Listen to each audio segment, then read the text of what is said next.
Croatian Prime Minister Andrej Plenković is on an official visit to Israel where he met with his Israeli counterpart Benjamin Netanyahu today. The focus of their talks was on strengthening economic and political cooperation. I think this is a good opportunity to improve the relationship of our two countries, both in political and economic terms, when it comes to the increasing trade, when it comes to increasing cooperation in tourism, when it comes to increasing cooperation in the area of security. We've seen a great improvement in our relations in recent years, and I want to thank you especially for your strong support in international forums. In European forums, in the UN and elsewhere, you stood very clearly and very firmly for the truth, which means standing for Israel.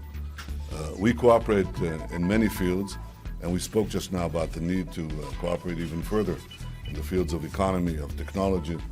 This year marks the 20th anniversary of diplomatic relations between the two countries. Government has announced that it will initiate proceedings before the International Arbitration Court in Geneva regarding its recent ruling in the INA MOL case. However, it would only state that the deadline to do so is February 1st and that Croatia will protect its national interests. The arbitration court recently ruled against Croatia in its suit against Hungarian oil group MOL, which Croatia claims obtained management rights in INA through corrupt practices. Croatia also recently announced plans to reacquire a controlling interest in INA. The corruption trial of former Prime Minister and HDZ leader Ivo Sanader continued at the Zagreb County Court today. The retrial of Sanader and his co-accused was postponed last September due to his failing health. Sanader and a number of high-ranking HDZ officials are suspected of siphoning off some €9.5 million from state-owned companies and institutions through the FIMI media company. Former Prime Minister and SDP leader Zoran Milanovic confirmed yesterday that he would freeze his mandate in Parliament at the latest by next month, but possibly even before that.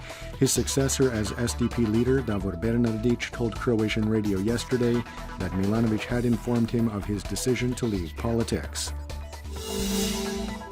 The British Supreme Court has ruled that the government of Prime Minister Theresa May cannot initiate the Brexit process without the approval of Parliament.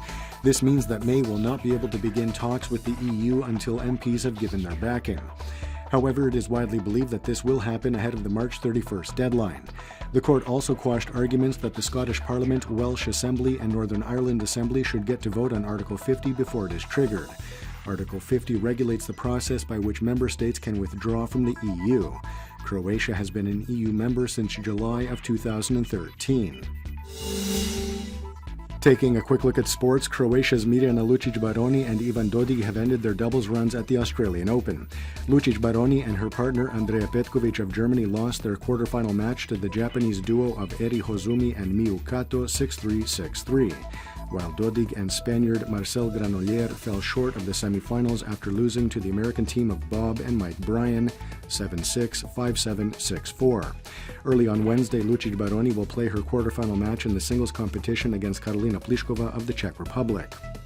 At the Men's World Handball Championships underway in France, Croatia plays longtime rival Spain for a place in the semifinals tonight. That game starts at 8:45 p.m. And now the forecast for the remainder of the day. Predominantly overcast with fog in the interior. There will be some light snowfall primarily in the evening in mountainous regions.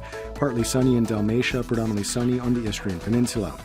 Winds will be mild inland with a moderate to strong northeasterly on the coast, reaching gale-force gusts at the foot of the Velebit Mountain. Highs will be between -5 to 0 degrees Celsius in the interior, 8 to 13 on the Adriatic.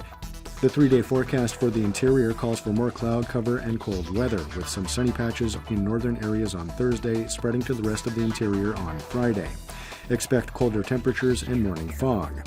Partly sunny on the coast on Wednesday and Thursday, predominantly sunny on Friday. Strong and even gale-forced northeasterly winds will begin to subside by Thursday.